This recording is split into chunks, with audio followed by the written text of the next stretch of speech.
You ask Tiger to solve. This deals with linear equations with one unknown. The final result is x equals 27/7. Let's solve it step by step.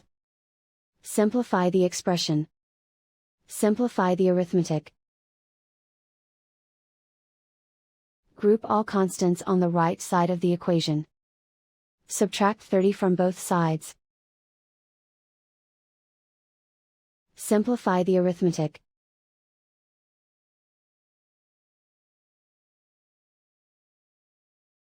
Isolate the x. Divide both sides by 70. Simplify the fraction.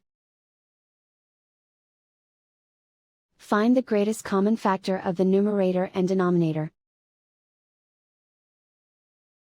Factor out and cancel the greatest common factor. And so the final result is x equals 27/7.